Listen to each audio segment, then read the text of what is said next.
What is going on, everybody? Today we are taking a look at a knife from Sick Boy Knife Works. This is the Gen 1 V1 with the Recurve Tanto Blade on it.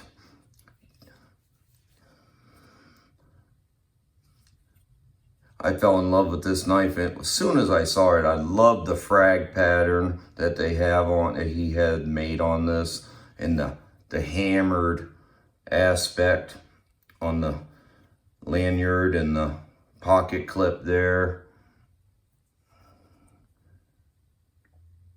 Some pretty cool details to the knife. He's a little bit newer knife builder over in Pennsylvania.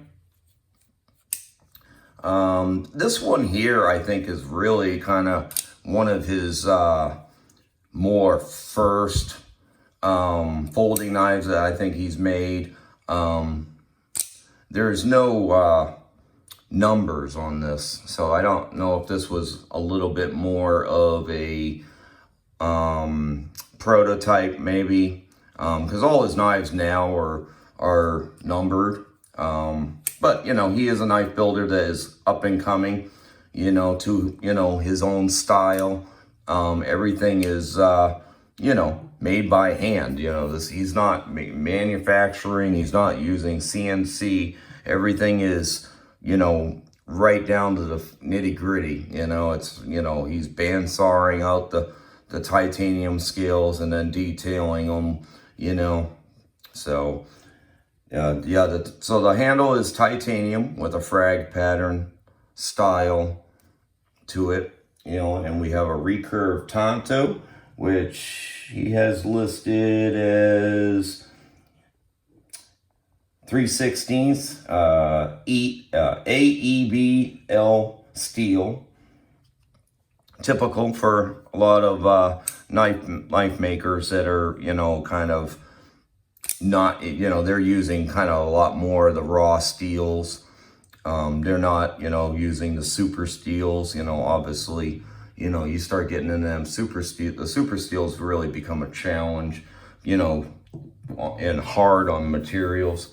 So this is not necessarily a big knife at all. It's smaller than I would typically prefer. So, you're looking at with the lanyard, you're probably looking at about 6 3/4 inches long. Blade length is, well, with the cutting edge, you're looking at about 2 1/4, right around 2 1/4. Great if you have, if you have knife laws that don't allow you to have a very big blade. The one thing I will say is, even though it's not necessarily a big knife, it's a thick knife. And so it feels good in the hands. This is a hard use, small knife. You can even kind of choke up on it, and you got to be careful, because you can see, your fingers right there on the corner of that edge. So it's not really more of a sharpening choil than it is a finger choil. But the thickness of the knife really feels good. It does feel good in the hands, because it is thick. Let's compare it to, the XM18. This is the 3-inch. So, you see that they're getting pretty close to the same. The hinder actually is a little bit longer, but when you get into thickness, yeah, you're talking about two totally different worlds there, compare it to, the PM2.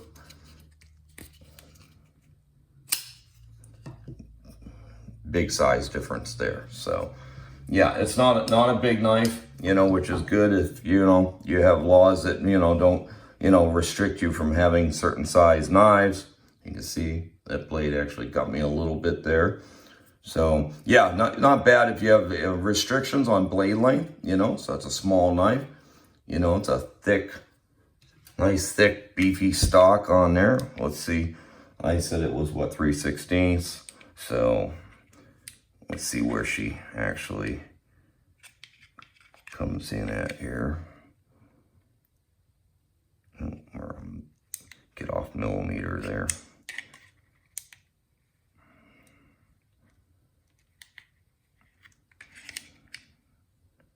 So yeah, 184 thousandths compared to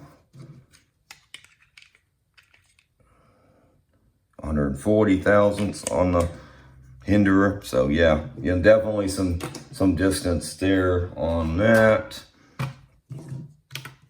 Let's hit her on the weight, because she does have some weight to her. Again, this is got a lot of steel to it. So yeah, you're looking at almost 5 ounces. I mean, not bad for, as thick of a knife as it is. Hinderer is, a little over 3 ounces. So yeah, I mean, it's almost right up there with the PM2, honestly, almost 5 ounces. And, about an ounce difference. So yeah, she's a chunky one.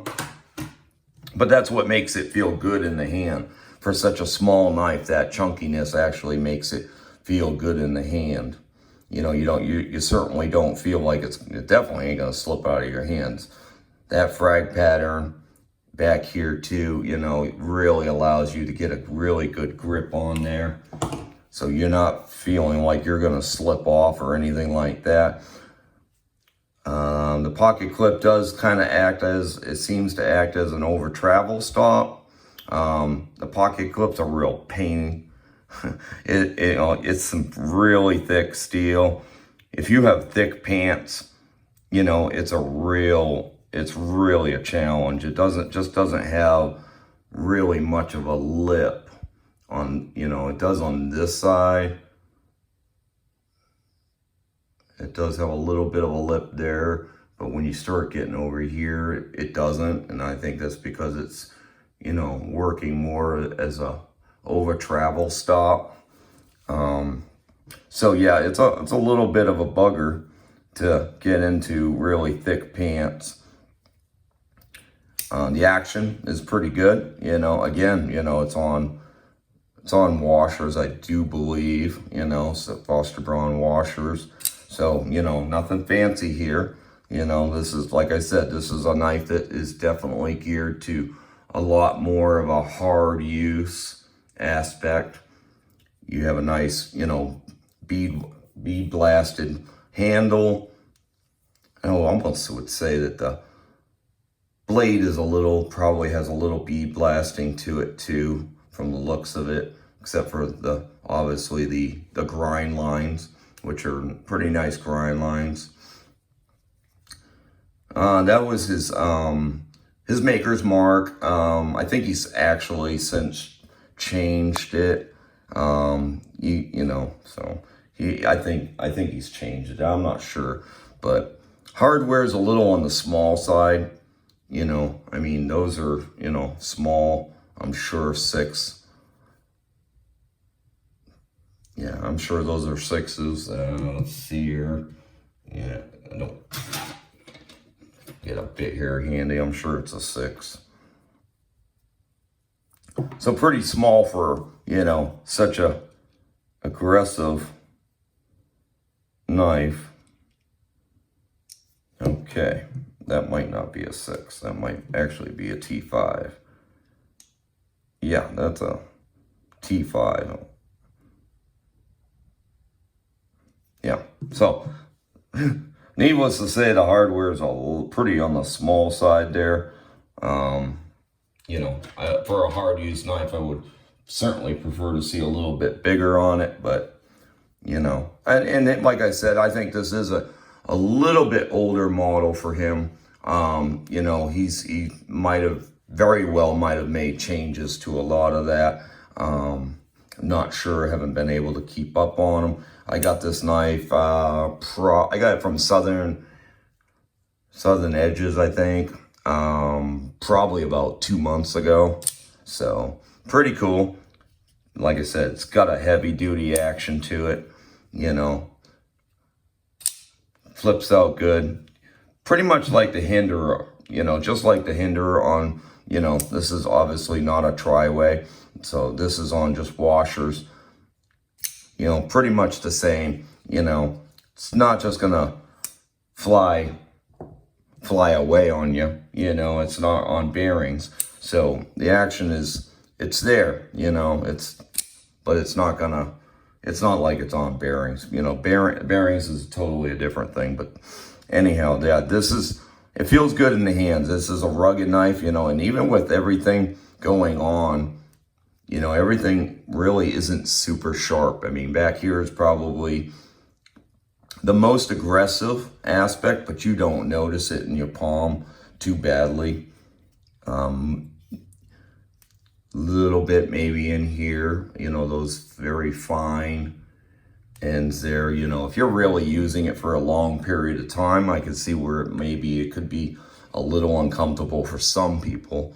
Not, you know, for me. I'm pretty hard on my hands, so my hands, it doesn't really bother my hands so much. But if you're sensitive, it might bother your hands. So yeah, very super rugged. I mean, everything is really thick on it. Definitely an aggressive, hard use knife. And you know, you know, it was like, I think it was like $600. Yeah, I think it was. Yeah, I think I paid $600 for it. So for an local, you know, American, you know, pretty much handmade knife, that's not too bad from a custom knife.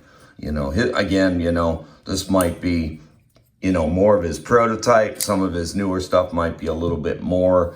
He does make fixed blades. He makes a lot of fixed blades, and he has a lot of different versions of, you know, of all those folding knives, you know, Tanto and so on and so forth. So pretty cool. I'll leave a link in the description for you guys to check him out.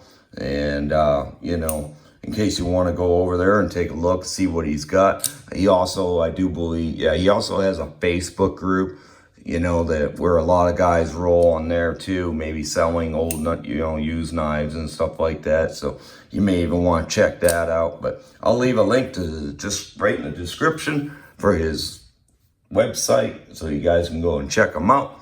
And so that's it for today, guys. Make sure you like the video and subscribe if you want more content, more reviews and testing and stuff. We got a lot more coming up, so make sure you hit that subscribe button so you don't miss out on anything coming up in the future, guys. So we'll catch you next time. Have a great day.